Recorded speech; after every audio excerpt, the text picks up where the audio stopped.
Horizon Chess, Rex, and this is the Bunker Busting Howitzer Bomb that ended Desert Storm by Channel the Fat Electrician.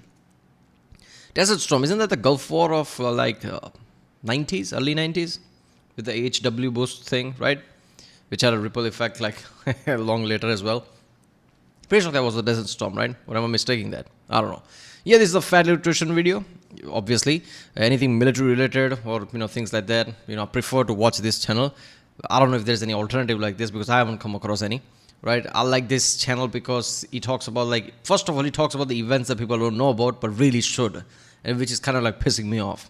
Every people he talked about is so insanely OP, right? From all the way to fucking, America's revolution type of time, and also the world wars and things. Like, some of the people are so key figures that nobody knows about them. Like, how the fuck is that possible, right?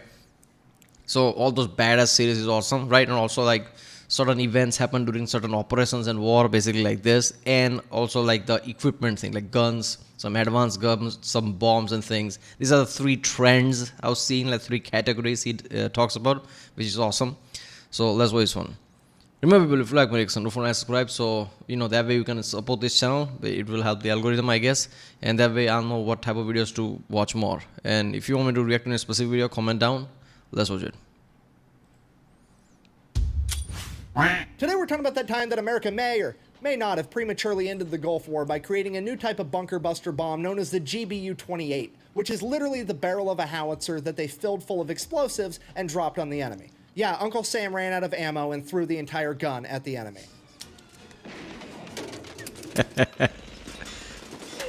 But first, a word from our sponsor. This video is brought to you by... almost ended. Did the Gulf War ever ended? Come on.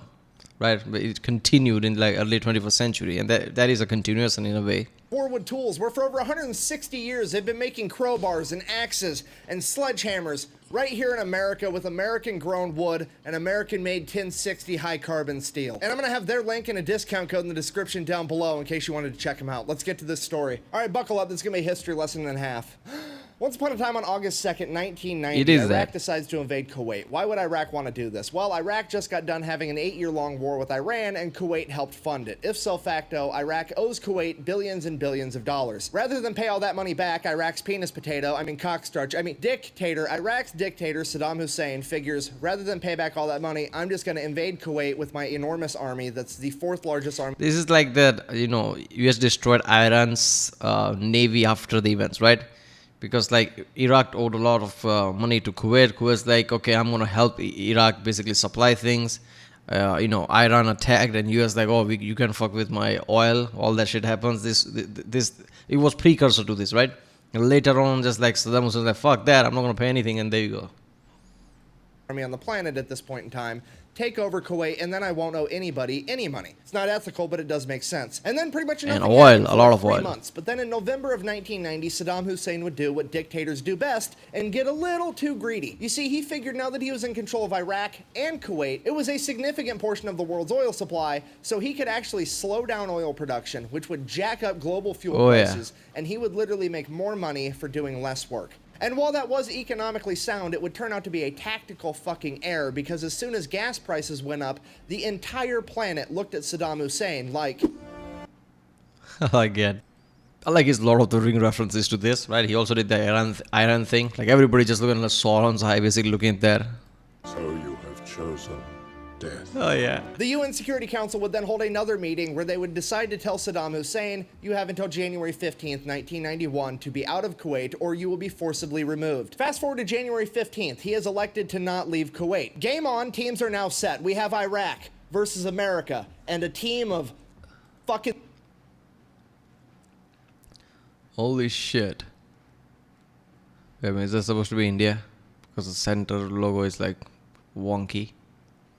Literally everyone else. Fast forward again 48 hours, January 17th, 2:30 a.m. American and coalition forces will begin their air campaign against Iraq. And there will be over 1,000 aircrafts involved. Everything from B-52s to Apache attack helicopters. It's going to be a warheads on foreheads extravaganza. And just for context on how dangerous this mission is actually going to be, because I feel like most people don't know or don't understand how powerful the Iraqi military actually was at this point in time, they were the 4th largest military on the planet. and they were the most heavily fortified nation on Earth. As far as Really? air defense goes, Iraq had 154 surface-to-air missiles. Oh, what? Holy shit. So you're telling me because of the two-Iraq war, Iraq is no longer what it was? Because if you're suggesting it, this like sounds like a really powerful thing, and that is definitely not the case today. Damn, this is some insane shit. So, obviously I know like, obviously I'm not very good at history, right? That's why I watch these videos, but I know general things, right? And I know about this, like, I didn't know why war started, something oil, obviously. But I do remember after this war, right, they tried to kill, I think, George H.W. Bush, the father of the W. Bush, right? And that was one of the also reason why George Bush in 2001, 2002, 2001, right? After 9/11, basically attacked Iraq. Because also people were making fun, like, you attack my daddy, I'm gonna come after you. Like, so basically this Gulf War never ended, right? Because it continued 10 years later or something. So this whole shit, like after this, like Iraq is like not it was, right? Because if it's like that powerful, like most fortified place, that's a big thing. Most fortified.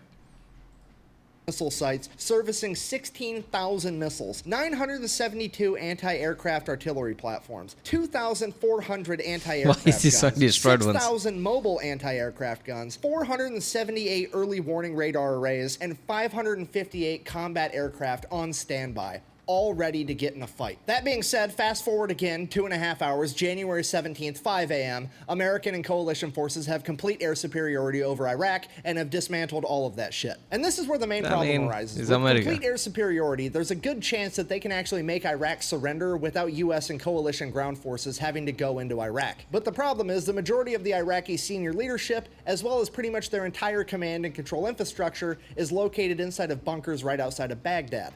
And these bunkers are 30 to 50 feet underground, and the walls are made out of 4 feet thick reinforced concrete. There's no bomb or weapon that America has that they can use from a plane to take out these bunkers. So America's gonna do the... I mean, few nukes, that would do it.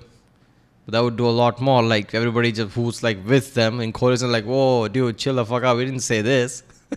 Last thing you ever want America to do, they're gonna improvise. I mean, the obvious solution is just to make a bigger, better bunker buster bomb. But the problem with that is they don't have any infrastructure to make a bigger bomb, and they're not gonna be able to build that infrastructure and build the bomb in the amount of time What is it's happening gonna with take this contrast? before American ground troops invade Iraq. Because once they do, they're gonna be in a hurry because they're under the command of 4-star Army General Stormin Norman Schwarzkopf, aka the Bear. A man whose life motto was, when placed in command, take charge, and he does not think highly of his adversary. When asked what he thought about Saddam Hussein, he said, and I quote, you know what, no, he'll say it. As far as Saddam Hussein being a great military strategist, he is neither a strategist, nor is he schooled in the operational arts, nor is he a tactician, nor is he a general, nor is he a soldier. Other than that, he's a great military man. I want you to know that. So they have to make this bomb in a hurry if they want to prevent ground forces from going Yeah, into very military speak there. All he should say, he's nothing but a bitch. That's it. That should be the end of the conversation.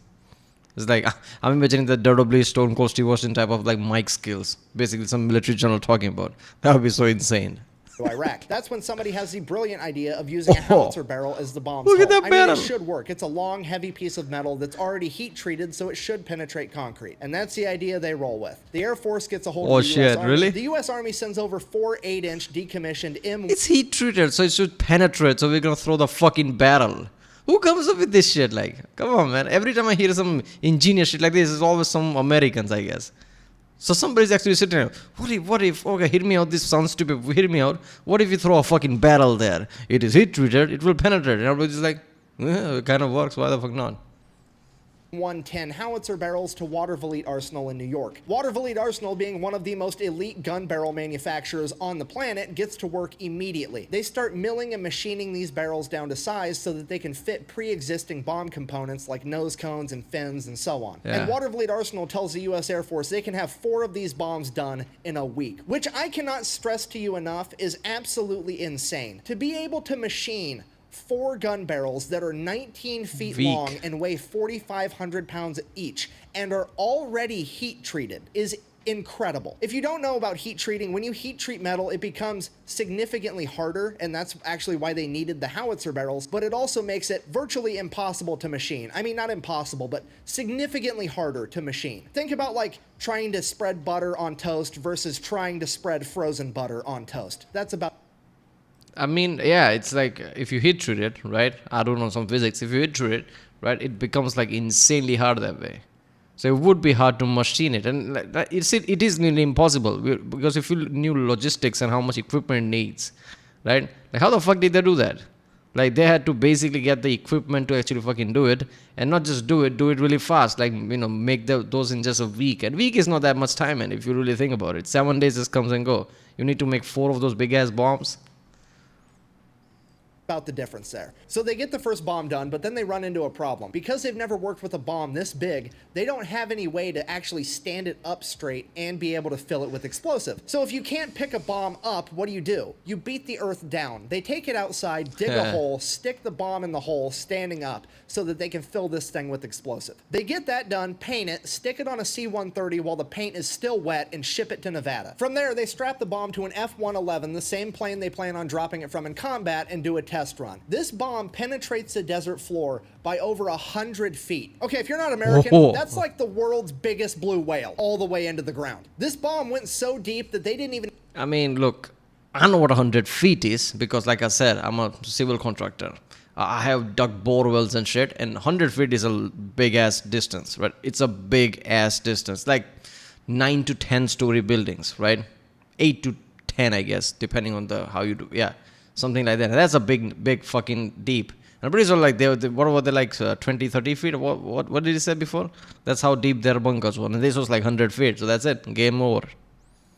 Have time to recover it. They're like, fuck it, we don't have time. Storm and Norman's coming. We gotta go. Just leave it. Then, back at Watervliet Arsenal, they finish the second bomb. This time, they fill it with concrete because they want to do a rocket sled test in Aglin Air Base in Florida. So, they get this thing done, fill it with concrete, put it on a C-130 while the paint's still wet, ship it to Florida. From there, they strap it to a rocket sled and yeet it at 22 solid feet of reinforced concrete, just to see how far it will penetrate. What the Not fuck? only did this bomb penetrate so all insane. 22 feet of concrete, but it then proceeded to go an extra half a mile. This video should have been my fucking Valentine's Day special with how much penetration is in it. It's incredible. After that kind of penetration, it just went like half a mile or whatever. That's a big... that is insane power, man.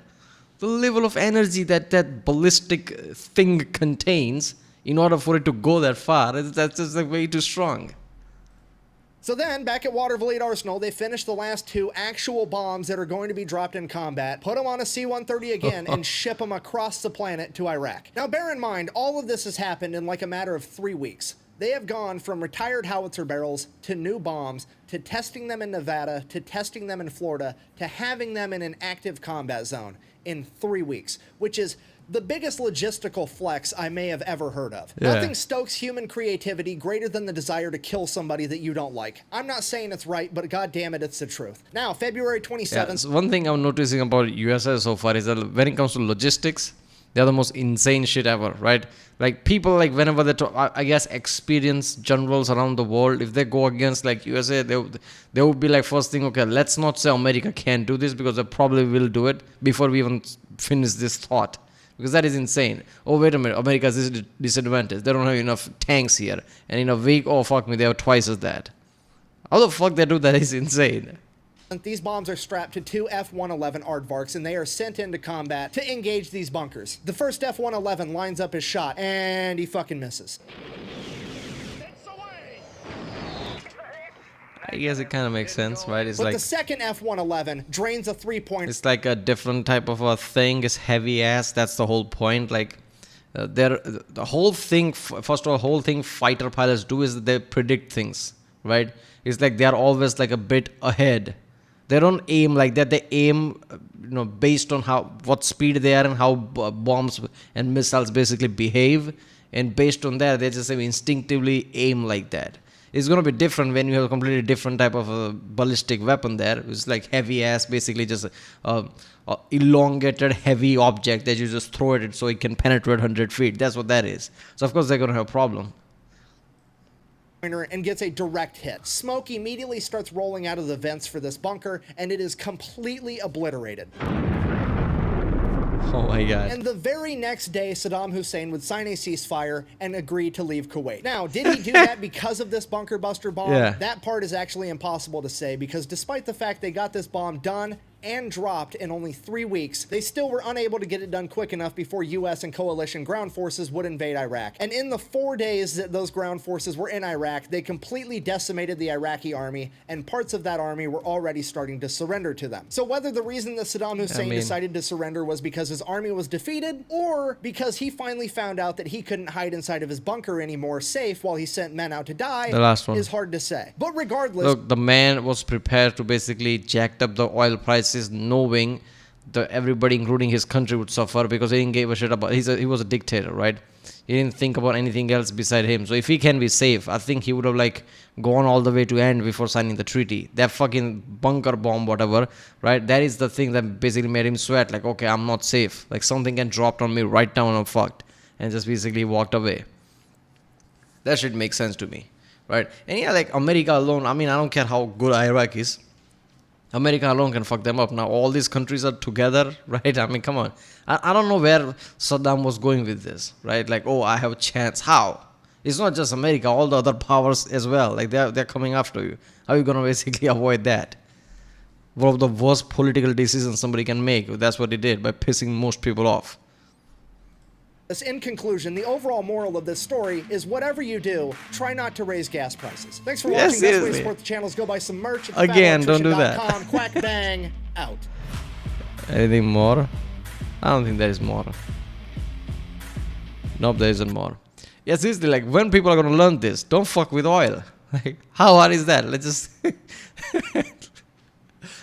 With the Iran thing, Iran Navy, they completely fucked it up. You know, don't fuck with oil. In here, like every other country is like, you know what? We all need oil. My car just, stopped working middle of the road and there is no oil. This can't happen, right? I was harvesting grain and like a harvester's not working because there is no oil.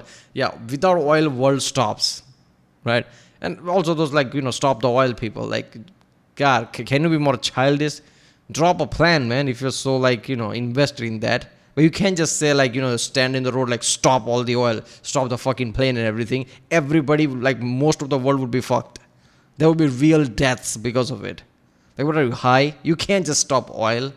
You need to have a like better plan, right? Something that makes sense rather than just point blank, just, crudely just stop everything. And there was somebody like, stop oil and was like flying through air on some of the flight. Like, how the fuck does that work? That's just insane. All right, well, that was the bunker busting howitzer bomb that ended Desert Storm. It ended Desert Storm, but didn't end the war, right? Because it did continue 21st century. I don't know. Yeah. This was another Fat Electrician. If you like my reaction, don't forget to subscribe. If you want to do more reactions like this, comment down any video you want me to do it specifically, right? The name of the video, link, whatever. And yeah, I'll see you next time.